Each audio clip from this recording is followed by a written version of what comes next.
ఆత్మీయ జీవితాన్ని గురించి చెప్పాలి. దెన్ 3 రక్షించబడిన బిడ్డలు ఎదుగుదల కొరకు చెప్పాలి. నేను 3 యాంగిల్స్లో వాక్యం చెప్పాలి. రక్షణ పొందిన వారికి రక్షణ గురించి చెప్పాలి. 2 రక్షణ పొందిన వారు ఎదుగుదల గురించి చెప్పాలి. 3 సిలువను గురించి చెప్పాలి. ఈ 3 యాంగిల్స్లో చెప్పడానికి యోహాను సువార్త 3వ అధ్యాయాన్ని ప్రభువు మాకు చూపించాడు. మీరు జాగ్రత్తగా చూడండి. 3వ అధ్యాయాన్ని చూడండి. నేను ఇంగ్లీష్లో 3 మాటలు చెప్తాను. 'ఎస్ ఎస్ ఎస్' 3 ఎస్లు చెప్తాను. ఎస్ అంటే ఎస్ అనే అక్షరం అన్నమాట. PQRS. మొదటి ఎస్ రాసుకోండి. మొదటి ఎస్ ఏంటంటే సైన్స్. సైన్స్ అంటే మామూలు సైన్స్ కాదు. SIGNS. సైన్స్ అంటే అర్థము సూచక క్రియలు. ఈరోజు మనుషులు ఏం చూస్తున్నారంటే సూచక క్రియలను చూస్తున్నారు. సూచక క్రియలు చూడండి. 3వ అధ్యాయం మొదటి నుండి చూడండి. మళ్ళా చదవండి. 3వ అధ్యాయం చదువమ్మా. నికోదేమను పరిసయ్యుడు ఒకడుండెను.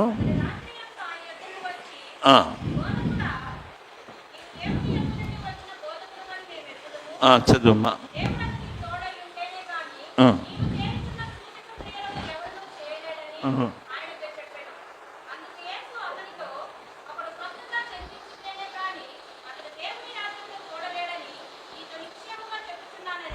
చాలమ్మా. మీకు చాలా విషయాలు చెప్తాను, అందరూ వినండి బాగా జాగ్రత్తగా. యోహాను సువార్త 3వ అధ్యాయం నుండి 19వ అధ్యాయం వరకు మిమ్మల్ని తీసుకువెళ్తా. 3 to 19. రాత్రి వేళ, ఇది మొదటి రాత్రి, ద ఫస్ట్ నైట్. యేసయ్య పరిచర్యలో మొదటి రాత్రి అని చెప్పొచ్చు. మొదటి రాత్రి నేను అనుకుంటాను అది ఒలీవల కొండ అనుకుంటా. ఒలీవల కొండ దగ్గర, ఒలీవల కొండ సమీపంలో. నేను కొంచెంసేపు కూర్చొని చెప్పొచ్చా ఇర్మియా? నేను కొద్దిసేపు కూర్చోవచ్చా? పర్వాలేదా? కొద్దిసేపు కూర్చొని చెప్పనా? కొద్దిసేపు కూర్చుంటాను, కొద్దిసేపు నించుంటాను. ఎందుకంటే అది పర్లేదు, కొంచెం అటు జరుపు. ఓకే, కొద్దిసేపు కూర్చుంటాను, కొద్దిసేపు నిలబడతాను. కొద్దిగా కాలు నొప్పిగా ఉంది, అందుకని. ఓకే, మీరు కూర్చోండి. మీరందరూ కూర్చొని ఏంటారుగా. ఆయన ఎవరో బోధకుడు వచ్చాడంటే నాలంటే ఆయన. మీరేమనుకోకపోతే కూర్చొని చెప్తానన్నాడంటే మేమేమనుకోవండి, మీరు కూర్చుంటే మేము పండుకొని వింటామన్నారు. మీరు ఆ పని ఏం చేయరుగా. సరే, జీసస్ థ్యాంక్ యూ. మొదటి రాత్రి వేళ యేసయ్య దగ్గరికి వచ్చి, అది బహుశా ఒలీవల కొండ దిగువ ఉండొచ్చు. చీకటిగా ఉంది, వెన్నెల ప్రకాశిస్తుంది. ఆ వెన్నెల వెలుగులో ప్రభు యొక్క ముఖం స్పష్టంగా కనపడుతుంది. అప్పుడు ప్రభు దగ్గరికి వచ్చి, యేసయ్య దగ్గరికి వచ్చి, నికోదేము బోధకుడా అన్నాడు. బోధకుడా అని వెంటనే ఏమన్నాడంటే, బోధకుడా, నీవు పరలోకము నుండి దిగి వచ్చిన బోధకుడు అని మేమెరుగుతాం. ఒక వండర్ఫుల్ స్టేట్మెంట్. యూదుల ఆచారం ప్రకారం బోధకులను ఎక్కువగా గౌరవిస్తారు యూదులు. బోధకుడిని హెబ్రీ భాషలో ఏమని పిలుస్తారు? రబ్బీ, నువ్వు పరలోకం నుండి దిగివచ్చు. మా వాళ్ళందరూ భూలోకపు బోధకులు, నువ్వు ఒక్కడివే పరలోకం నుండి దిగి వచ్చిన బోధకుడు అన్నాడు. Wonderful statement. తాను చెప్పిన స్టేట్మెంట్ని ఎట్లా బలపరుచుకున్నాడు? నువ్వు పరలోకం నుండి దిగివచ్చిన బోధకుడు అని నేను ఎట్లా చెప్పగలను? నీవు చేసే సూచక్రియలు మరి ఎవరు చేయలేరు అన్నాడు. అప్పుడు యాక్చువల్గా ప్రభు ఏం చెప్పాలి? నికోదేం, నువ్వు ఒక్కడవే నన్ను అర్థం చేసుకున్నావయ్యా, మీ ఓళ్ళు ఎవరు అర్థం చేసుకోలేదు. You are very good, you are excellent అని చెప్పాలి కదా. కానీ ప్రభు చెప్పలా. చాలాసార్లు మనం ఎలాంటి వాళ్ళం అంటే, ఎవరన్నా పొగిడితే మనం ఆకాశం దగ్గరికి వెళ్ళిపోతాం. ఎవరన్నా మనల్ని మెచ్చుకున్నారనుకో ములగ చెట్టు ఎక్కిస్తాం కదా. ప్రభు ములగ చెట్టు ఎక్కే ఆయన కాదు, పొగడుతూ ఆయనకు అవసరం. అప్పుడు ప్రభు అన్నాడు, నీకోదే అది పక్కన పెట్టయ్యా, నా పొగడుతులు అన్నీ నువ్వు అవతలు పెట్టు. సూచక్రియలు కాదు బోధకుడా, రక్షణ ముఖ్యం. సూచక్రియలు కాదు, క్రొత్త జన్మ ముఖ్యం. ఒకడు క్రొత్తగా జన్మించితేనే కానీ వాడు దేవుని రాజ్యమును చూడనేరడు. అసలు ఈ మనిషి నికోదేము అన్నదానికి ప్రభువు చెప్పిన దానికి పొంతనే లేదు. సూచక్రియల గురించి చెప్పాడు, ప్రభువును మెచ్చుకున్నాడు, దాని ప్రస్తావనే లేదు. బోధకుడా, అది కాదు బోధకుడా, ఒకడుగా జన్మించితేనే కానీ వాడు దేవుని రాజ్యమును చూడనేరడు. అందరు తల పైకెత్తి నాకెళ్ళి చూడండి. ఈ భూమి మీద చాలా మతాలు ఉన్నాయి, అది పరిశుద్ధ గ్రంథములో. నువ్వు క్రొత్తగా జన్మించితేనే కానీ దేవుని రాజ్యమును చూడను. మన క్రైస్తవ బిడ్డలు కూడా డాక్ట్రిన్ ఆఫ్ న్యూ బర్త్, క్రొత్త జన్మను మర్చిపోయారు. నీవు క్రొత్తగా జన్మించావా? అది బలమైన మాట, అది సూటి అయిన మాట. దానిని 2-3 పర్యాయ పదాలతో వాడతారు. ఏంటి? నువ్వు మారు మనసు పొందావా. ఇంకొక పర్యాయ పదం ఏంటి? నువ్వు రక్షణ పొందావా, రక్షించబడ్డావా. రక్షించబడ్డావా, మారు మనసు పొందావా, ఈ రెండు కూడా రక్షణ యొక్క ఒక కోణాన్ని ఎక్స్ప్లెయిన్ చేస్తాయి. కానీ క్రొత్త జన్మ అసలు పూర్తి సత్యాన్ని, గాస్పుల్ ట్రూత్ని ఎక్స్ప్లెయిన్ చేస్తుంది. సో 3 దగ్గర దగ్గర ఒకటే. నీవు క్రొత్తగా జన్మించకపోతే నువ్వెవరివో తెలుసా? ఆచార సంబంధమైన క్రైస్తవుడివి, ఆచార సంబంధమైన యూదుడివి. నువ్వు ఆచార సంబంధమైన క్రైస్తవుడు అయితే ఉపయోగము లేదు. నువ్వు పైకి భక్తి గలవాడుగా ఉంటే, నువ్వు క్రొత్తగా జన్మించకపోతే నీ జీవితం వలన ప్రయోజనం లేదు. యూదులు చాలా భక్తిగా ఉంటారు, వారానికి 2 రోజులు ఉపవాసం ఉంటారు. ఇంకా ఎంత భక్తిగా ఉంటారు, పుదీనాలోను జీలకర్రలోను 10వ భాగం ఇస్తారు. చాలా నిష్ఠ. నీ ఆచారాలు నిన్ను పరలోక రాజ్యము చేర్చవు. అది ఫండమెంటల్ ట్రూత్, మూల సత్యం. నిన్ను పరలోక రాజ్యం నువ్వు వెళ్ళాలంటే అవసరమైనది ఏంటి? నూతన జన్మ. అది ముఖ్యం, సూచక్రియలు కాదు. ఈ రోజున మన క్రైస్తవ బిడ్డలు దేనికోసం పరిగెడుతున్నారు? సూచక్రియలు. రోగాలు తగ్గాలి, ఇంట్లో మరి దేవుని మేలులు జరగాలి, నా కూతురికి మంచి వివాహము జరగాలి, నా కొడుక్కి మంచి ఉద్యోగం రావాలి. సూచక్రియల కోసం మనుషులు పరిగెడుతున్నారు ఈ రోజున కదా. ఆ దైవ సేవకుడు ప్రార్థన చేస్తే దేవుడు ఆశ్చర్య కార్యాలు చేస్తాడు అన్నట్లుగా పరిగెడుతున్నారు. సూచక్రియల మీద నువ్వు మనసు పెట్టకూడదు, సాల్వేషన్ మీద మనసు పెట్టాలి. సాల్వేషన్ అంటే రక్షణ మీద. అది మొదటి ఎస్ సైన్స్, రెండవ ఎస్ సాల్వేషన్. సరే, కొత్త జన్మ అనగానే ఒక్కసారి నికోదేముకి బుర్ర పనిచేయలే, అసలు బుర్ర ఆఫ్ అయిపోయింది. బోధకుడా, నువ్వేమన్నావు? క్రొత్త జన్మ, ఇది ఎప్పుడు వినలేదు బోధకుడా అని చెప్పి ఏమంటాడంటే, బోధకుడా ముసలివాడైన ఒక వ్యక్తి తల్లి గర్భంలో మళ్ళా ఎట్లా జన్మిస్తాడు అనేసరికి, ఓ ప్రభు స్పష్టంగా నికోదేం, ఈ విషయం నీకు తెలియదా? నేను శరీర సంబంధమైన జన్మను గురించి మాట్లాడట్లేదు, నేను ఆత్మ సంబంధమైన జన్మను గురించి మాట్లాడుతున్నాను. శరీరం మూలముగా జన్మించినది శరీరము, ఆత్మ మూలముగా జన్మించినది ఆత్మ. మరి నేను బైబిల్ కళాశాలలో సేవకులు కూడా the doctrine of new birth నేను చెప్పాలి. నేను చెప్తూ ఉన్నాను. చాలా స్థలాల్లో ఈ నూతన జన్మను గురించిన సిద్ధాంతం చెప్పట్ల. ఇది మూల పాఠం అన్నమాట. చూడండి, మీరు 3 మాటలు చెప్తాను, రాసుకోండి. The truth of new birth, క్రొత్త జన్మను గుర్చిన సత్యము. Then 2 the mystery of new birth, కొత్త జన్మను గుర్చిన మర్మము.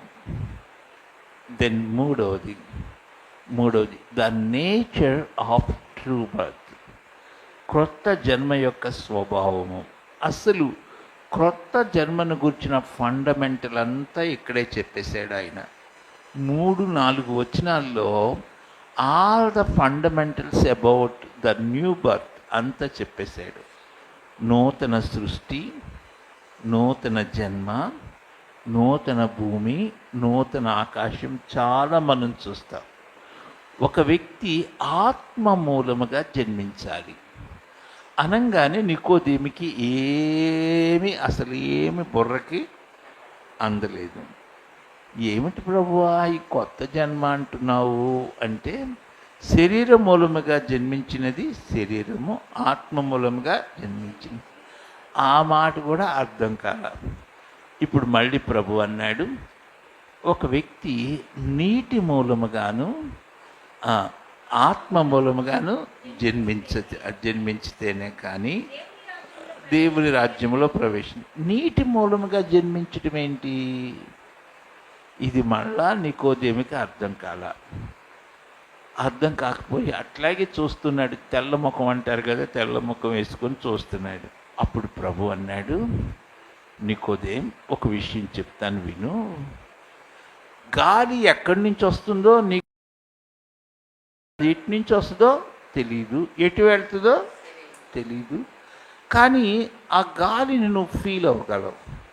అట్లాగే క్రొత్తగా జన్మించిన వాడు కూడా అట్లాగే ఉంటాడు అన్నాడు. అది దాన్ని ఏమన్నానంటే the nature of new birth, కొత్త జన్మ యొక్క స్వభావం. అంటే ఆ వ్యక్తి గాలి కంట్రోల్లో ఉండదు.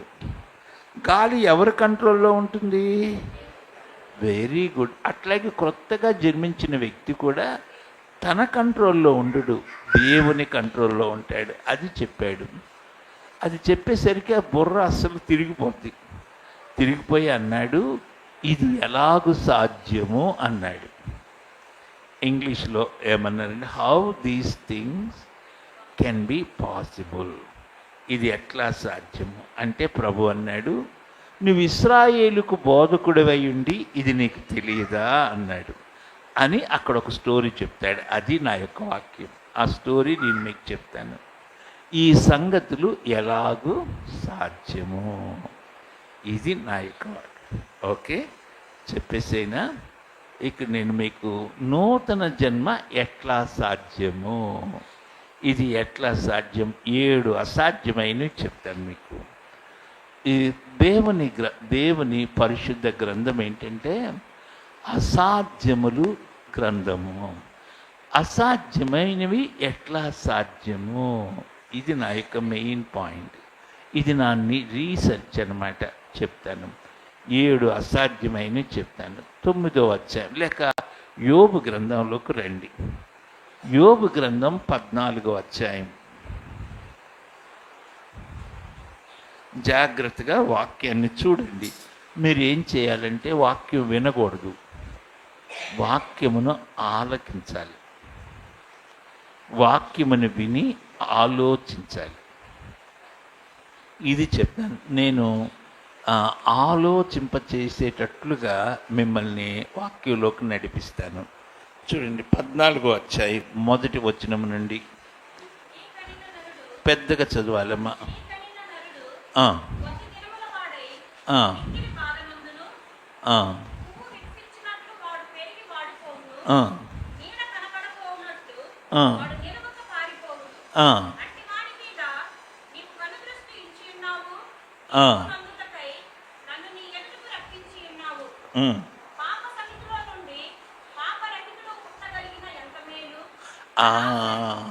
ఇది మొదటి అసాధ్యం. పాపిలో నుండి, పాప సహితుడిలో నుండి పాపరహితుడు ఎలాగ పుట్టగలడు? ఇది అసాధ్యం. బైబిల్ స్టోరీ అంతా, దేవుని పరిశుద్ధ గ్రంథం అంతా అసాధ్యమే. పాపములో ఉన్న మనిషిలో నుండి పాపరహితుడు ఎట్లా వస్తాడు? అది క్రిస్మస్ స్టోరీ.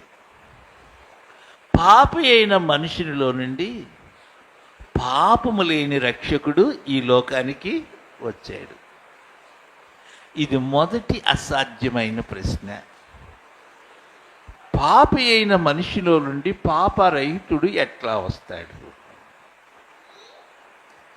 ఇది ఖచ్చితంగా తల్లి అయిన మరియ విషయంలో జరిగింది. మళ్ళీ దీనికే ప్యారలల్గా ఇంకొక అసాధ్యమైనటువంటి ప్రశ్న, కన్యక ఏ విధముగా గర్భం ధరించగలదు? అక్కడ ఇది ఎలాగు జరుగును అంటుంది. ఎవరు? తల్లి అయిన మరియ. లూకాసు వార్త 1వ అధ్యాయం తీయండి. లూకా 1. నా మెయిన్ పాయింట్ ఏంటంటే, నా మెయిన్ ప్రశ్న ఏంటంటే, ఇది ఎట్లా సాధ్యమో, అసాధ్యమైనవి ఎట్లా సాధ్యమవుతాయి? ఇది ఒక పరిశోధన. నేను కొన్ని రాత్రులు వాక్యాన్ని ధ్యానం చేస్తూ ఉంటే ప్రభు నాతో మాట్లాడుతూ ఉన్నాడనమాట. చూడండి, లూకాసు వార్త 1వ అధ్యాయము 34వ వచనము చదువమ్మా. ఇది ఎలాగూ జరుగును? ఇది ఎట్లా జరుగుతుంది? మీకు అర్థమైందా? ఇది ఎట్లా సాధ్యమో? మరి మీతో చెప్పనా? మీకు ఇక్కడ నిలబడి 2 నిమిషాలు ఏడ్చి కూర్చుంటే నా అయిపోయింది. మీకు వాక్యం చెప్పాలంటారా? నేను మీరు ఎన్ని ప్రసంగాలు విన్నారో కదా, మీ ఊరికి పెద్ద పెద్ద సేవకులు వస్తారు కదా, ఇని మనోళ్ళకి ప్రసంగాలు బాగా ఎక్కువ కూడా అయిపోయినాయి కదా, కొంచెం అజైక్తి కూడా వచ్చేసి ఉంటుంది. మిమ్మల్ని వదిలిపెడితే 2 గంటలు వాక్యం చెప్పరు. నేను నిలబడి కొంచెం సేపు ఏడ్చేసి కూర్చుంటే నా వర్తమానం అయిపోయింది. మన దేవుడు అసాధ్యమైన కార్యములు చేయి దేవుడు. చెయ్యెత్తి దేవునికి స్తోత్రం చెప్తాను. నీ జీవితములో అసాధ్యమైన కార్యాలు చేయి దేవుడు. చెయ్యెత్తి దేవునికి, మీరు చెయ్యెత్తి దేవునికి స్తోత్రం చెప్పండి. అందరూ మీ కుడి హస్తం పైకెత్తండి. అల్లు చెప్పొద్దు. కుడి హస్తం బాగా పైకెత్తండి. ఎత్తారా? ఎడం చేయి గుండె మీద పెట్టుకోండి. ఎడం చేయి గుండె మీద పెట్టుకోండి. ఆ గుండె ఆడుతుందో ఆగిపోయిందో చూడండి. అది నేను నిలబడినప్పుడే ఆగిపోయి ఉంటుంది. సేపు అడుగుదా? చెప్పండి. కుడి చేయి పైకెత్తి, ఎడం చేయి చెప్పండి. నా జీవితంలో, నా కుటుంబంలో నా దేవుడు అసాధ్యమైన కార్యములను చేయును. నా జీవితంలో, నా కుటుంబంలో నా దేవుడు అసాధ్యమైన కార్యములు చేయును. ఇప్పుడు చెప్పండి హల్లెలూయా. మీరు నమ్ముతారా? Very good. అసాధ్యమైన కార్యములను చేయు. ఇది రెండవది. కన్యక ఎట్లాగ గర్భం ధరిస్తుంది? ఇది ఎట్లా సాధ్యమయ్యా బాబు? గాబ్రియేలు దూత గారు, మీరు చెప్పేది అసలు ఏమైనా జరుగుతుందా? కానీ అక్కడ కింద చూడండి, దేవునికి అసాధ్యమైనది ఏది లేదు. తర్వాత 37వ వచనం అనుకుంటా, nothing is impossible with God. దేవుడు చెప్పిన ఏ మాట నిరర్ధకము కానేరదు. ఎన్నో వచనం అది? 37 చదువుమా. అది ఇంగ్లీష్లో ఏమని ఉంటుందంటే, nothing is impossible with God. దేవునితో అసాధ్యమైనది. నీ జీవితంలో అసాధ్యమైన కార్యాలు చేయి దేవుడు. నేను 3 చెప్పేశాను, ఓకే. దెన్ 4వ చెప్తాను. చూడండి, ఇర్మియా గ్రంథం 13వ అధ్యాయం 23వ వచనం. ఇర్మియా గ్రంథం 13:23.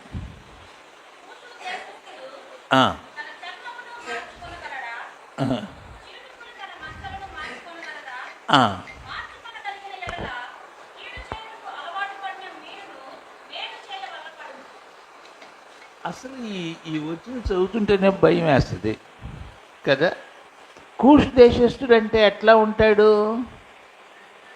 కూష్ దేశస్థుడు అంటే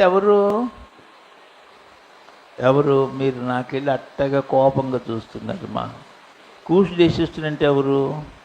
ఆఫ్రికా దేశస్థుడు. ఎట్లా ఉంటాడు? తెల్లగా ఉంటాడు కదమ్మా. కూష్ దేశస్థుడు పక్కన మసిబొగ్గు పెడితే మసిబొగ్గే కొంచెం బాగుంటుంది. అట్లా కూష్ దేశస్థుడు తెల్లగా అవుతాడా? ఎలుక తోలు తెచ్చి ఏడాది ఉతికినా నలిపే కానీ తెలుపు రాదు. చిరుతుపల్లి మచ్చలు మార్చుకుంటుందా?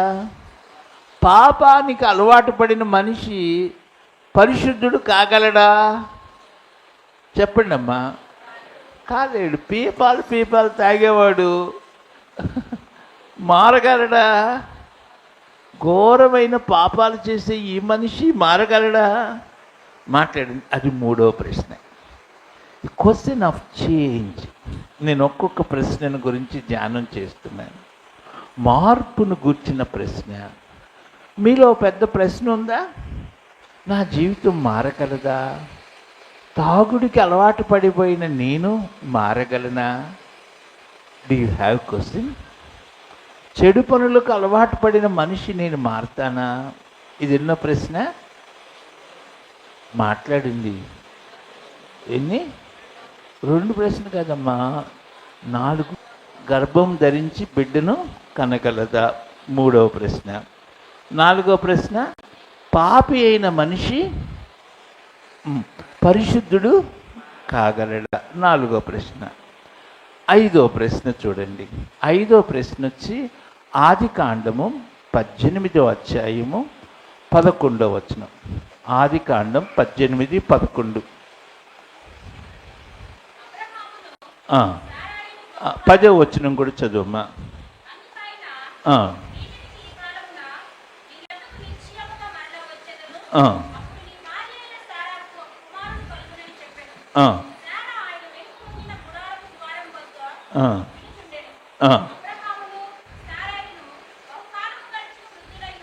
చదమ్మా, కంటిన్యూ చేయి.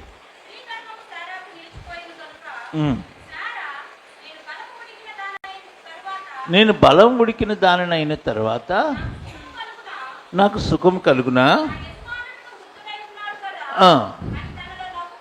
తనలో నవ్వుకుంటుంది. ఓకే, చదమ్మా.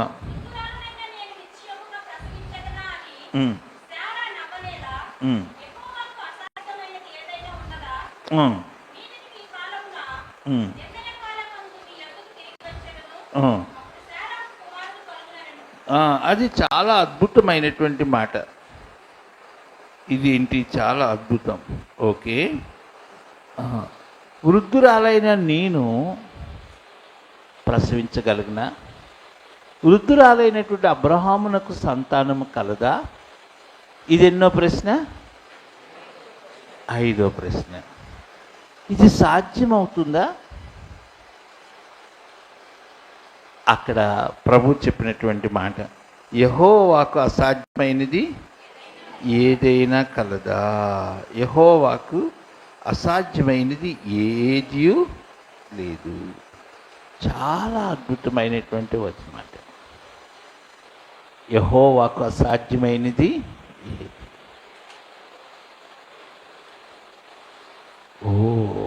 ఎన్ని 5 చెప్పాను కదా. దెన్ 6వది. ఈ ప్రశ్న బుర్ర తిరిగిపోద్ది. ఇది 6వ ప్రశ్న. అసలు అర్థమే కాదు ఈ 6వ ప్రశ్న. యెహెజ్కేలు గ్రంథం 37వ అధ్యాయం మొదటి వచనం.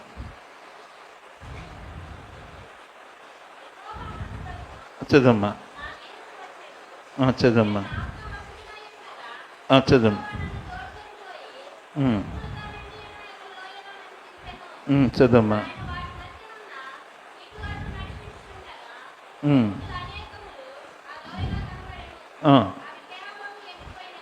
చదమ్మా.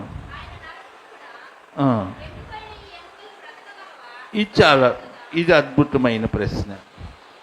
ఇది ఎన్నో ప్రశ్న? ఈ ప్రశ్న ఏంటంటే పునరుద్ధరణ గురించిన ప్రశ్న.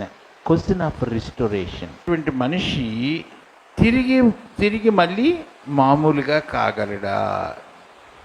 తిరిగి బ్రతకగలవా? అప్పుడు ప్రవక్త యెహెజ్కేలు బ్రతుకుతాయి అంటే బ్రతుకుతాయో బ్రతకవో, బ్రతకో అంటే మళ్ళీ ఆయన కోప్పడతాడేమో దేవుడు. అందుకు ఏమన్నాడు యెహెజ్కేలు? అంతా నీకే తెలియను దేవా, అంతా నీకే తెలియనని తప్పించేసుకున్నాడు చెప్పేసి కదా. అసాధ్యమైంది దాన్ని ఆయన ఏం చేస్తాడు? ఆయన తిరిగి జీవింపచేస్తాడు. ఎన్ని చెప్పాను? దెన్ 7వ ప్రశ్న. ఇది 7వ ప్రశ్న ఏంటంటే పునరుద్ధరణ గురించినటువంటి ప్రశ్న. అంటే రిజరక్షన్ గురించిన ప్రశ్న. యోహాను సువార్త దయచేసి చూడండి. యోహాను సువార్త 11వ అధ్యాయం 39వ వచనం. యోహాను సువార్త 11:30.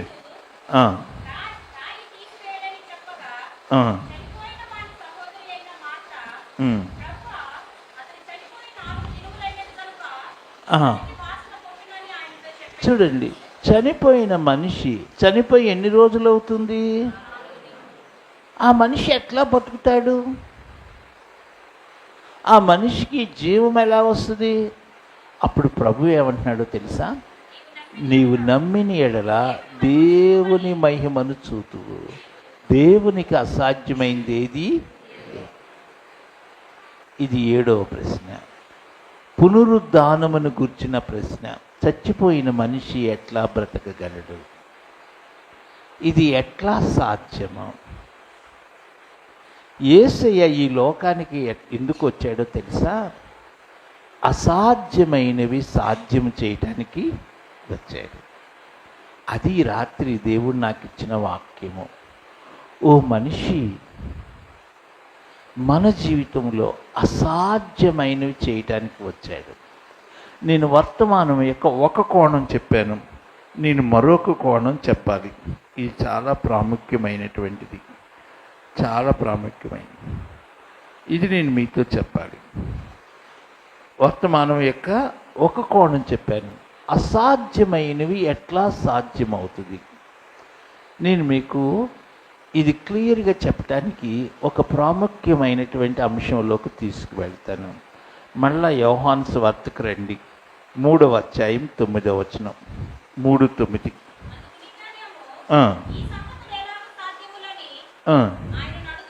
ఈ సంగతులు ఎలాగూ సాధ్యములని ఆయన అడుగుగా యేసు ఇట్లన్నాడు. చదమ్మా. ఇశ్రాయేలునకు నువ్వు బోధకుడు అయ్యుండి వీటిని ఎరుగగవా? చదుమా.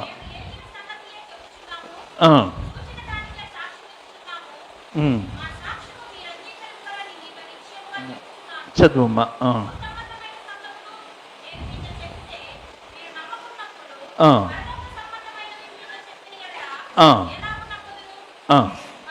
చదువమ్మా.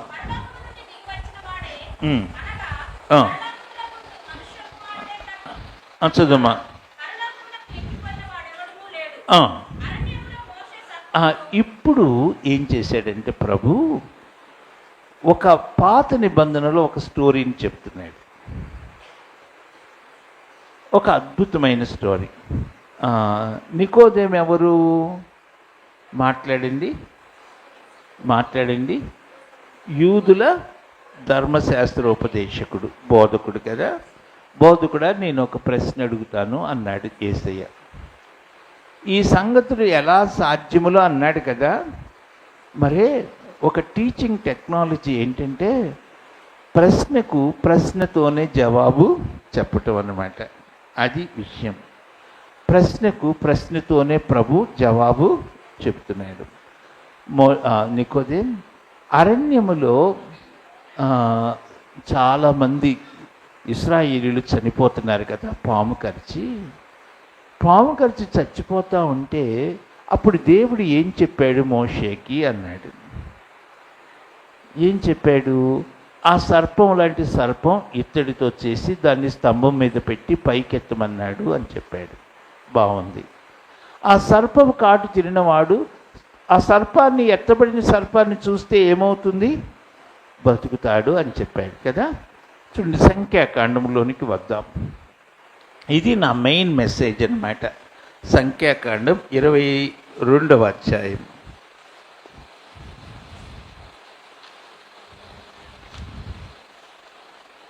సంఖ్యాకాండము చూడండి 21వ అధ్యాయము 21వ అధ్యాయం 4వ వచనము నుండి చదువమ్మా.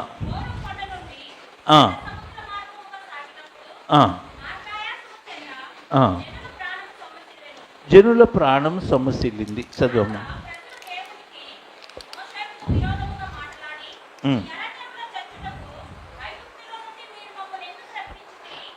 చదువమ్మా.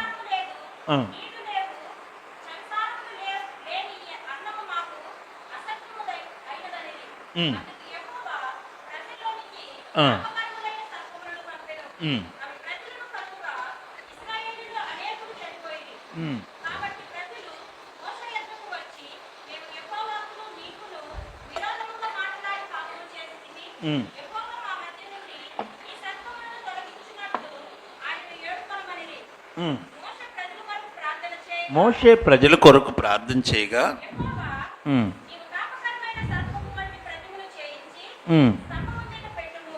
చదువమ్మా.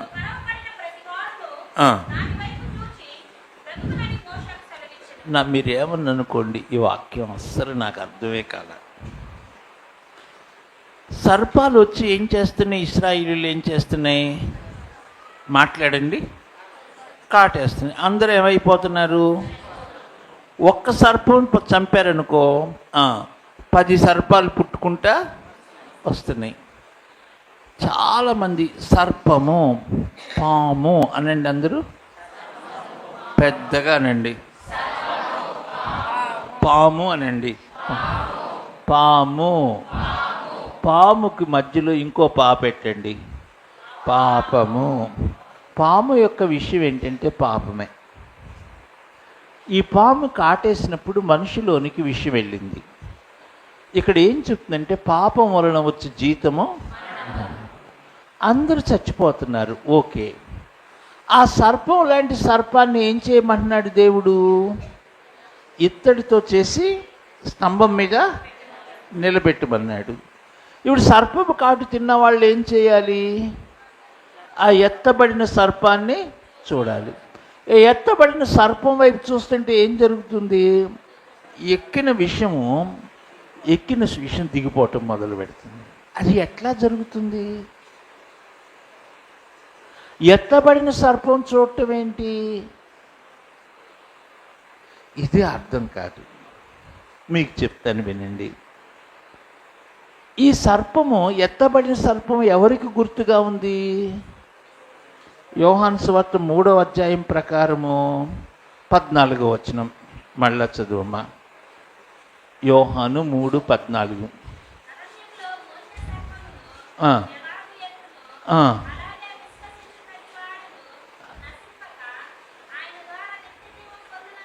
ఆ, మనం కూడా ఏం చేయబడాలి? ఆ ఎత్తబడిన ప్రభువుని చూడాలి. సర్పం వలె యేసయ్య ఏం చేయబడాలి? పెద్దగా చెప్పండి, పెద్దగా చెప్పాలి. ఇది నాకు అర్థం కాల. సర్పం దేనికి గుర్తుగా ఉంది అసలు బైబిల్లో? సాతాను కదా. మరి ప్రభు సాతానులాగా ఎత్తబడటం ఏంటి? మీరు నమ్ముతారా? నేను ఎందుకు ఇంత కష్టపడి నిదానంగా వివరంగా చెప్తున్నాను? మీకు వాక్యం బాగా అర్థం కావాలి, అది నా ఉద్దేశం. చూడండి, చెప్తాను వినండి. అప్పుడు నాతో దేవుడు ఏం మాట్లాడాడంటే చెప్తాను. ఇత్తడి అనేది ఏం చూపిస్తుందంటే విమోచన చూపిస్తుంది. ఇత్తడి సర్పము మన దేవుని మందిరంలో ఇత్తడి బలిపీఠము, ఇత్తడి గంగాళము, ఇత్తడివన్నీ ఉంటాయి. ఇత్తడి ఏం చూపిస్తుందంటే డెలివరెన్స్, విమోచన. ఇక్కడ ఎత్తబడిన ఇత్తడి సర్పం ముందు చూసారా? అందరు నాకెళ్ళి చూడండి అమ్మా, తలల పైకెత్తి నాకెళ్ళి చూడండి.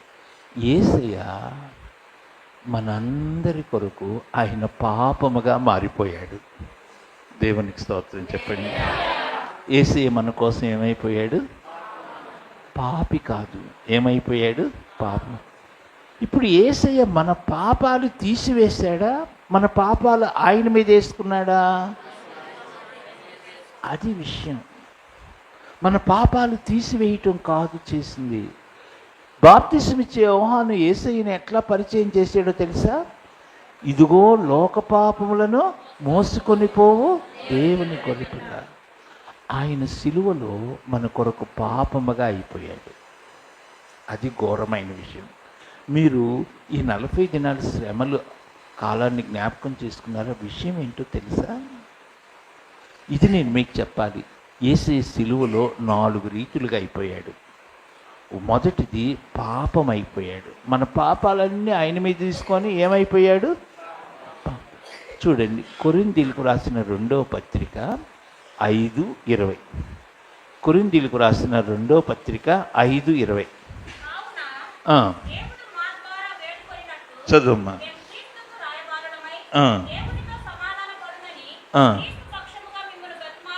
క్రీస్తు పక్షముగా మిమ్మల్ని బతిలాడుకుంటున్నాను. చదువమ్మా. ఎందుకనగా మనము ఆయన యందు దేవుని నీతి అగునట్లు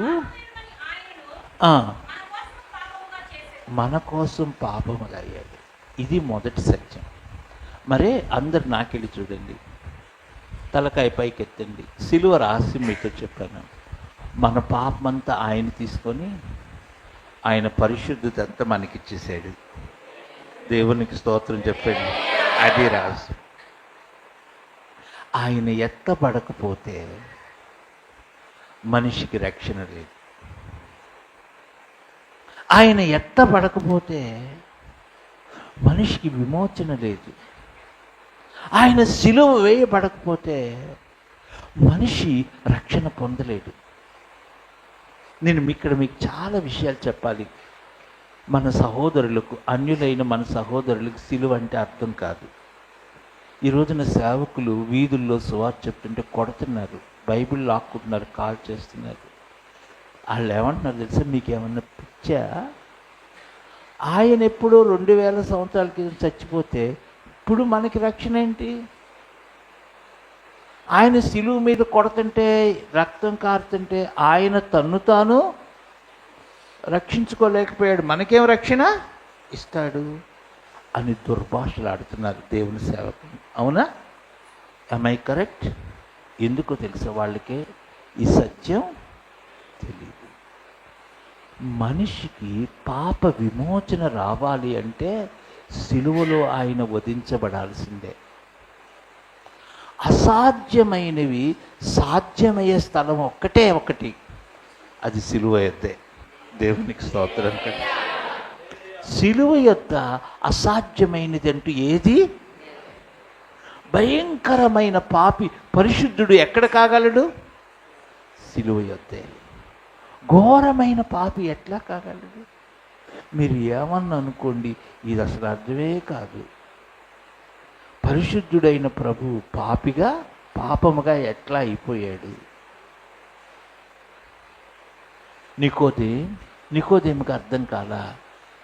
అక్కడ అరణ్యంలో మోషే ఎత్తిన సర్పం ఏంటి, ఈయన ఎత్తబడటం ఏంటి అర్థం కాల. అది ఎప్పుడు అర్థమైంది తెలుసా నికోదేముకి? యోహాను సువార్త 19వ అధ్యాయంలో అర్థమైంది. ఆ శిలువ యొద్ద ఉంది ముగ్గురు వ్యక్తులు. మొదటి వ్యక్తి నికోదేము, రెండో వ్యక్తి అరిమత్తయి యోసేపు. వీళ్ళిద్దరే, ముగ్గురు కూడా కాదు. మూడో వ్యక్తి ఆ శతాధిపతి. ఆ యేసయ్యను చూస్తున్నారు. నికోదేము వస్తే ఏం తెచ్చాడో తెలుసా? 300 సేర్ల ఎత్తున, 150 సేర్ల ఎత్తునున్న బోళం తీసుకొచ్చాడు. యోహాను సువార్త 19:40 నుండి చదువుమా. యోహాను తల్లి ఇంకొంచెం పైకి రండి, 38 నుంచి చదవండి.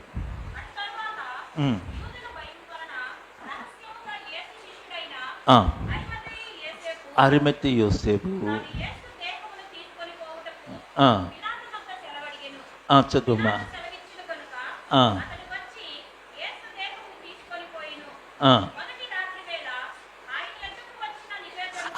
అంటే 3వ అధ్యాయంలో మొదటి రాత్రి వేళ వచ్చిన నికోదేము ఇప్పుడు చివరి పగలు వచ్చాడు. అప్పుడెప్పుడు వచ్చాడు? పెద్దగా చెప్పండి. నేను అనుకున్నాను మీకు నా మీద బాగా కోపం ఉంది. ఇప్పుడల్లా ముగించేటట్టు లేదని ఆయన మా పాస్టర్ గారు అయితే బయటకెళ్ళి పంపించేసేవాడు అనుకుంటున్నారు కదా. ఏమండి జర్మియా గారు, అంతేనా? చెప్పనా ఆపేనా? ఇంకేం చేస్తాం, మీకు దొరికిపోయి అని చెప్పుకోండి అంటారా? చెప్పనా వద్దా? నిజంగా చెప్పండి అంటున్నారా? మొదటి రాత్రి వేళ వచ్చిన నికోదేము ఇప్పుడు వచ్చాడు. మొదటి రాత్రి వేళ అనుమానంతో వచ్చాడు, తెలీదు సత్యం. ఇప్పుడు అర్థమైంది. ఆ రోజు యేసయ్య చెప్పాడు, సర్పం ఎత్తబడినట్లుగా నేను ఎత్తబడాలని. ఇప్పుడు నిజంగా ఆయన ఏమయ్యాడు? ఎత్తబడాడు. మొదటి రాత్రి వేళ వచ్చిన నికోదేము కూడా వచ్చి చదువుమా.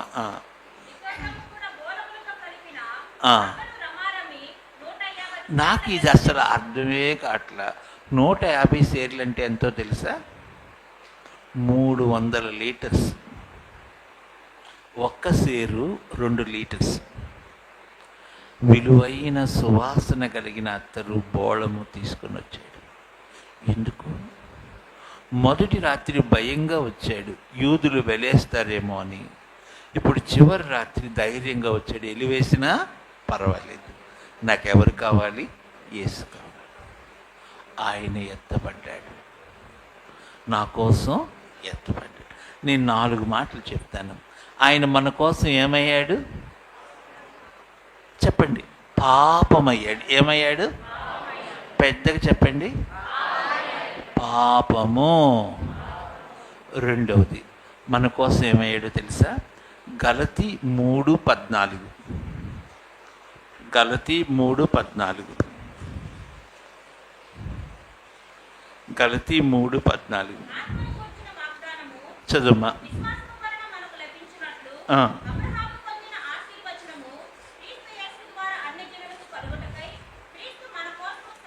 మన కోసం ఏమయ్యాడు ఇక్కడ? పెద్దగా చెప్పండి. అందరు నాకు చూడండి, ఇది మీకు అర్థం కాదు, చెప్పేస్తాను. అసలు ఎందుకు సిలువ మీద వేసి మరణించాడు? ఆ రోజుల్లో రోమన్స్ రకరకాలుగా చంపేసేవాళ్ళు. తల నరికేవాళ్ళు, గుర్రాలకు కట్టి ఇచ్చి చంపేసేవాళ్ళు, అట్లా చేసేవాళ్ళు. యేసయ్య ఎందుకు సిలువ మీద వేలాడాడు? ఎందుకు వేలాడాడు చెప్పిన? ఆజ్ఞను అతిక్రమించిన ప్రతి ఒక్కడు శాపగ్రస్తుడు. శాపగ్రస్తుని ఏం చేయాలంటే ఊరు వెలుపట అడవిలో మ్రాను మీద ఏం చేయాలి? ఉరి తీయాలి. ఆ లేఖనము నెరవేరినట్లు ఆయన మన కోసం ఏమయ్యాడు? శాపం. చదువుమ్మా, ఇప్పుడు కంటిన్యూ చేయి. చదువుమ్మా.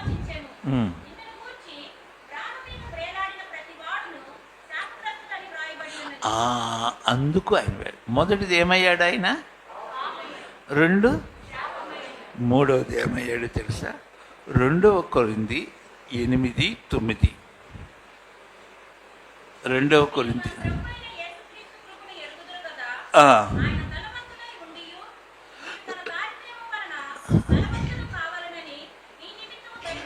ఏమయ్యాడైనా?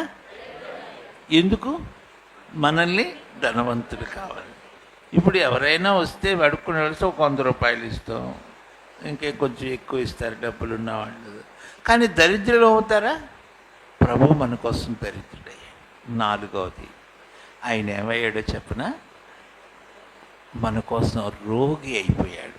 యెషయా 53:4. యెషయా 53:4.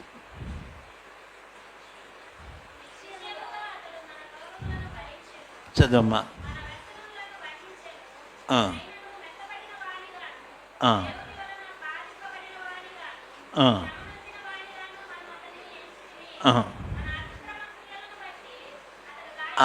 నాలుగవది, ఆయన రోగి అయ్యాడు. అందరు నాకెట్ చూడండి, తలకాయ పైకెత్తండి. మీకు బంగారు కూతురు ఉందనుకో, ఆ అమ్మాయికి కాలు నొప్పి అనుకో, సగం నొప్పి మీరు తీసుకోగలరా? నీ కూతురేగా, తీసుకోవచ్చుగా. మనకి సాధ్యం కాదు. అందరు నాకెట్ చూడండి. మన రోగాలన్నీ ఆయన వేసుకున్నాడు. నా రోగం ఆయన తీసుకొని ఆయన రోగి అయిపోయాడు. అది 4. దెన్ 5వది చెప్తాను. ఈ 5 గాయాలు. హెబ్రీ 2:9. హెబ్రీ 2:9.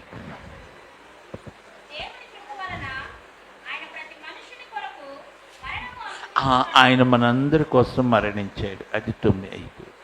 అందరు నాకెళ్ళి చూడండి. మీ చెయ్యి పైకెత్తండి. మీకు చెయ్యి, ఎడం చెయ్యి పైకెత్తండి, బాగా పైకెత్తండి. చూడండి, కుడి చేత్తో. ఆయన మన కోసం పాపమయ్యి పరిశుద్ధులుగా చేశాడు. దేవునికి స్తోత్రం చెప్పండి. 2, శాపమై ఆశీర్వాదాన్ని ఇచ్చాడు. దేవునికి స్తోత్రం చెప్పండి. 3, దరిద్రుడై మనల్ని ఏం చేశాడు? ధనవంతుడు. 4, మన కోసం రోగి అయి మనకి ఆరోగ్యాన్ని ఇచ్చాడు. 5, మన కోసం మరణించి నిత్య జీవాన్ని ఇచ్చాడు. దేవునికి ఇది సిలువ కార్యం. నేను ఎందుకు ఇక్కడ చెబుతున్నాను? సిలువ లేదే మానవునికి విమోచన. ఆయన సిలువలో ఏదో ఊరికే మరణించలా, నీ కోసం చూడనొలని వాడైపోయాడు. ఇది ఎట్లా సాధ్యమో? ఇది ఒక పెద్ద ప్రశ్న నికోదేములో. ఇది ఎట్లా సాధ్యమో తెలుసా? మనిషి కుమారుడు ఏం చేయబడాలి? ఎత్తబడాలి. ఎత్తబడితే ఇది సాధ్యం. నువ్వు కొత్తగా ఎట్లా జన్మిస్తావు? అందరు చక్కగా తల పైకెత్తండి, నా వైపు చూసి స్ట్రైట్గా కూర్చోండి, చక్కగా కూర్చోండి. నువ్వు కొత్తగా జన్మిస్తావు. ఎట్లా జన్మిస్తావో తెలుసా? 3 రహస్యాలు చెప్తాను. రహస్యం నెంబర్ 1, సీక్రెట్ నెంబర్ 1, ఎప్పుడైతే ప్రభువునందు విశ్వాసం ఉంచావో, ఎత్తబడిన సిలువ వైపడిన ప్రభు వైపు చూసావో, ఆయన నా పాపముల కొరకు మరణించాడని విశ్వసించావో, నా స్థానములో ఆయన మరణించాడని ఎప్పుడైతే నమ్మావో, అందరు నాకెళ్ళి చూడండి. అప్పుడు అందరు నా వైపు చూడండి. నీలోకి పరిశుద్ధాత్మ దేవుడు వస్తాడు. అన్ని మతాలు బయట మతాలు, కానీ మన మతం అంతరంగంలో జరిగే కార్యం. దేవునికి స్తోత్రం కలుగు. అప్పుడు పరిశుద్ధాత్మ దేవుడు వస్తాడు. అందరు నాకెళ్ళి చూడండి. పరిశుద్ధాత్మ దేవుడు వచ్చి, మీరందరు నా వైపు చూడండి, అట్లాగే చూడండి. క్రొత్త జన్మ యొక్క డాక్టరీని అంతా 2 ముక్కల్లో చెప్పేస్తాను. పరిశుద్ధాత్మ దేవుడు వచ్చి నీకు కన్నీరు కలిగిస్తాడు. నీ హృదయం విరిగి నలుగుద్ది. నీకు తెలియకుండా కన్నీళ్ళు వస్తాయి. ప్రభువా, నా పాపముల కొరకు ఇంత భయంకరంగా మరణించావా, ఇంత భయంకరంగా మరణించావా. అప్పుడు ఏం జరుగుద్దో తెలుసా? అప్పుడు నీ హృదయంలో అద్భుతమైన కార్యం జరుగుతుంది. ప్రభువు తన ఆత్మతో తన మూడు పని చేస్తాయి. వాక్యము, రక్తము, ఆత్మ. దేవుని వాక్యము నిన్ను ఒప్పింప చేస్తుంది. ఆయన రక్తము నిన్ను పరిశుద్ధపరుస్తుంది. ఆయన ఆత్మ నిన్ను క్రొత్త జన్మలోనికి వస్తుంది. ఇప్పుడు నీలోకి ఎవరు వచ్చేస్తారు? పరిశుద్ధాత్మ దేవుడు వచ్చేస్తాడు. అందరు తలపైకి ఎత్తండి. ఎప్పుడైతే నువ్వు పరిశుద్ధాత్మ దేవుడు వచ్చాడో నీవు క్రొత్తగా జన్మిస్తావు. దేవునికి స్తోత్రం. అందరు తలపైకి ఎత్తండి. అప్పుడు నీ కళ్ళతో చూస్తే అంత క్రొత్తగా కనపడుతుంది. ఇప్పుడు నువ్వు పాపం చేయాలన్నా నువ్వు చేయబుద్ధి, నువ్వు కొత్త వ్యక్తి అయిపోతావు. అప్పుడు పరలోకంలో నీ పేరు జీవగ్రంథంలో రాయబడి, అప్పుడు నువ్వు నిత్య రాజ్యానికి వెళ్ళటానికి అర్హుడవు, అర్హురాలు అవుతావు. మీకు అర్థమైందా? నువ్వు క్రొత్తగా జన్మించావా? నీ పాపములు ఒప్పుకున్నావా? ఆయన రక్తధారల క్రిందకు నువ్వు వచ్చావా? నికోదేం, నువ్వు మతములో గొప్ప బోధకుడివి, నీ అంత గొప్పోడు ఎవరు లేరు. నికోదేం ఎవరు? సన్హెద్రిన్ సభలో ప్రాముఖ్యమైన వ్యక్తి, యూదుల్లో పేరు పొందినవాడు. అయితే నీ ఆచారాల వలన నువ్వు పరలోక రాజ్యంలోనికి వెళ్ళవు. నీ భక్తి వలన దేవుని రాజ్యాన్ని స్వతంత్రించుకోవాలి.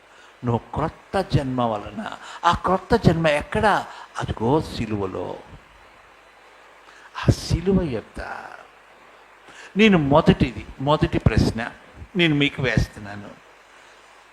అత్యంత ప్రియమైన దేవుని బిడ్డలారా, మీరు క్రొత్తగా జన్మించారా? ఎప్పుడైతే ప్రభు నీలోకి వచ్చాడో అప్పుడు నీకు మారు మనసు కలుగుతుంది. మారు మనసు అంటే అర్థం ఏంటో తెలుసా? ఇంగ్లీష్లో ఉన్న ప్రకారం రిపెంట్ అంటే పశ్చాత్తాపం కలుగుతుంది. నీకు తెలియకుండా నీకు కన్నీరు వస్తుంది. ఆ దమస్కు వీధిలో వెళుతున్న సౌలుతో, సౌలా సౌలా నువ్వేళ నన్ను హింసించు. కింద పడిపోయాడు సౌలు. ప్రభువా నువ్వెవడవు? నువ్వు హింసించుతున్నా? అది ఒక్క మాట సౌలు జీవితం మార్చిపోయింది. ఏడవటం మొదలుపెట్టాడు, ప్రభువా నన్ను క్షమించు. అమ్మా, బ్రదర్స్, నీవు కొత్తగా జన్మించాలి, నీవు రక్షణ పొందాలి. తర్వాత నీ జీవితాన్ని ప్రభువుకి పూర్తిగా సమర్పించుకోవాలి. ఎందుకంటే నీవు ఇక నీ ఆధీనంలో ఉండకూడదు. నువ్వు ఇప్పుడు ఎవరి ఆధీనంలోకి రావాలి? దేవుని, పరిశుద్ధాత్మ దేవుని ఆధీనంలోకి రావాలి. నీవు ఆత్మ చేత నడిపించబడాలి. ఇది ఎట్లా సాధ్యమో అదిగో సిలువలో సాధ్యం. ఇప్పుడు నేను సగం వర్తమానమే చెప్పాను, ఇంకొక సగం చెప్పాలి. చెప్పనా వద్దా? ఏం చేస్తావు చెప్పుకోండి అంటారా? సరే, ఈ సగం కూడా 2 నిమిషాల్లో చెప్పేస్తాలేండి. అసాధ్యమైనవి ఎట్లా సాధ్యం కాగలవు? నేను 4 స్టెప్స్ చెప్తాను. ఓకే, స్టెప్ నెంబర్ 1 ఇక్కడి నుంచి చెప్పేస్తాను, నీకు అర్థమైపోద్ది. 39వ వచనం, యోహాను సువార్త 11:39.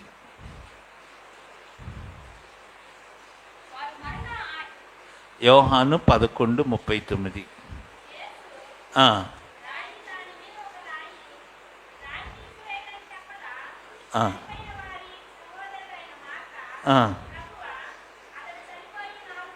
అతడు చనిపోయి 4 రోజులైందయ్యా.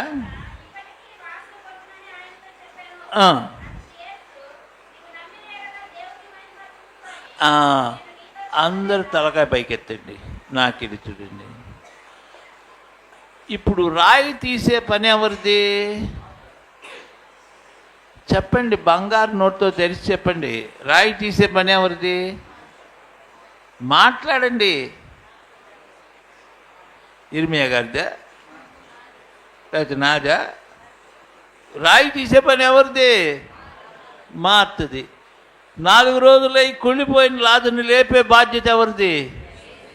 నువ్వు రాయి తీయపోతే లాజరు లేకడు. మీకు అర్థమైందా? అసాధ్యమైన చూడాలంటే ప్రిన్సిపల్ నెంబర్ 1, దేవునికి నీకు మధ్యనున్న అడ్డుని ఏం చేయాలి? తీసేయాలి. ఆ అడ్డు పెట్టుకొని వచ్చి, ప్రభువా సహాయం చేయను, ఆయన సహాయం చేయను, నా కుటుంబంలో ఈ శ్రమలు ఉన్నాయా అంటే ప్రభు ఏమంటాడు, ముందు రాయి తీసిరామ్మా అంటాడు. ప్రభు రాయి కూడా నువ్వే తీసుకోయా అంటే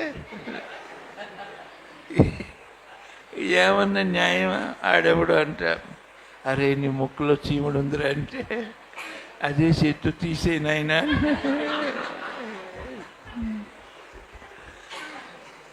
నీ పని నువ్వు చేస్తే కానీ దేవుడు తన పనిని అసాధ్యమైన చూడాలంటే నీకు ప్రభువుకి మధ్యన ఏముంది?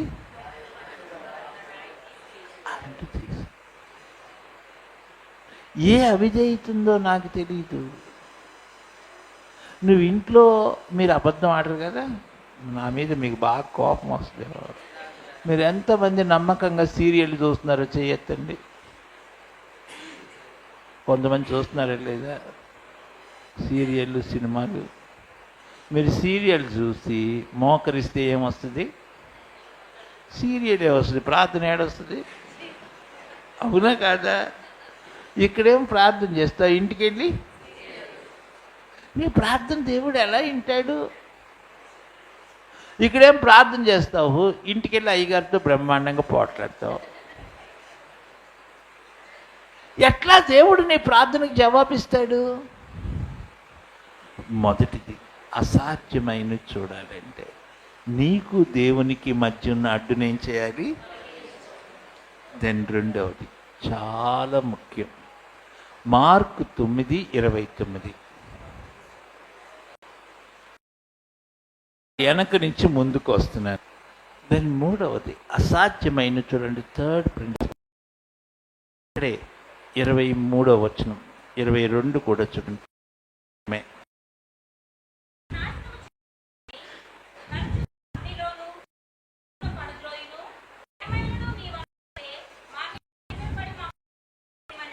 ఏమైనా అయితే మా మీద కనిపెట్టుపడి మాకు సహాయం చేయమని చెప్పిన.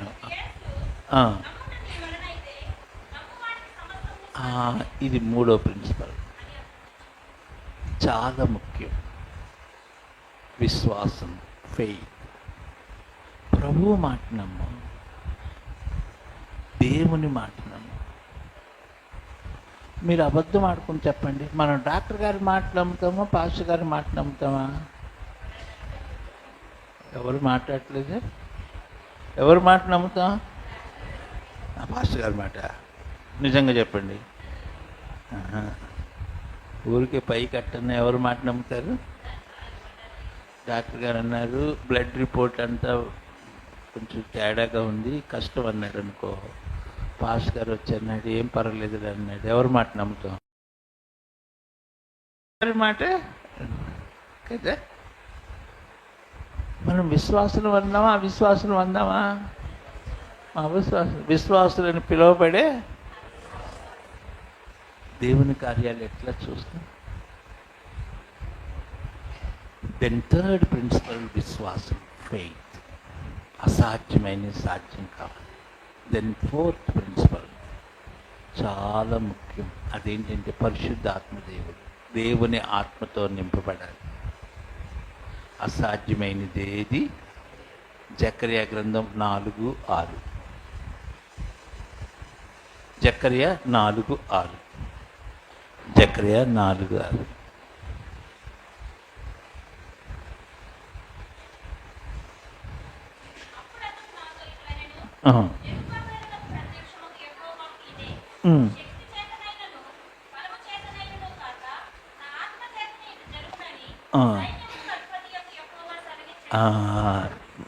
దేవుని కార్యం మనం ఎట్లా చూడగలం? దేవుని ఆత్మ ద్వారా. అసాధ్యమైనది ఏది ఉండదు. మీరు నమ్ముతారా? నేను 2 ఉద్దేశాలతో ఈ రాత్రి మీ ముందు నిలబడ్డా. మొదటిది, రక్షణ పొందని వారు రక్షణ పొందాలి, కొత్త జన్మ. దెన్ 2, రక్షణ పొందిన బిడ్డలో అసాధ్యమైన కార్యాలు చూడాలి. అసాధ్యమైన కార్యాలు మనం చూస్తానికి అడుగు సిలువలో ప్రభు వెళ్ళాలి. ఒక వ్యక్తి ఎట్లా పునరుద్ధానం? ఆయన సిలువ ద్వారానే. అసాధ్యమైనది ఏది నీకు? ప్రార్థన చేసుకుందామా? ప్రభు సన్నిధిలో మోకరిద్దామా? ఆ సిలువ వైపు చూద్దామా? ప్రభువా, అసాధ్యమైనది ఏది? అమ్మా నువ్వు కన్నీటితో ప్రభు పాదాలు పట్టుకుంటే అసాధ్యమైనది ఏది? యేసయ్య నీకు ముందుగా ఉన్నాడు. నీకు యేసయ్యకు అడ్డం ఏమిటిందో అది ఒప్పుకుంటావా? ఈ రాత్రి ఆ రాయి తీసివేస్తావా? అందరూ ప్రార్థన చేసుకోండి. ఆయన పరిశుద్ధ రక్తం ప్రవహిస్తుంది. చూడనొల్లని వాడైపోయాడు. ఆయన రక్తధారలు కారుతున్నాయి. పిల్లలు కూర్చోండి. ఇప్పుడు వెళ్ళబాకండి ప్రార్థన టైంలో. అయ్యా ఇర్మయ్య గారు ప్రార్థన చేసుకుందాం. పరిశుద్ధుడైన ప్రభు మనందరి కొరకు కల్వరిలో వేలాడాడు. ఆయన పాపముగా అయిపోయాడు. సర్పం వలె ఎత్తబడ్డాడు. నీ కోసమై, నీ బదులుగా కాదు, నీ స్థానంలోనే వేలాడాడు. ప్రార్థన చేసుకోండి అందరూ. ప్రభు వైపు చూడండి. ప్రభువా మీ రక్తంలో నన్ను కడగండి అని ప్రార్థన చేసుకోండి. ప్రభువా నన్ను శుద్ధీకరించండి ప్రభువా అని అడిగింది. ఎవరైతే రక్షణ పొందలేదో ఈ రాత్రి ఒక తీర్మానం చేసుకోండి. Jesus thank you. ప్రార్థన చేద్దాం. అలాగే అందరు కలిసి ప్రార్థన చేద్దాం. ప్రభువా చెప్పి అందరు కలిసి ప్రార్థన చేద్దాం.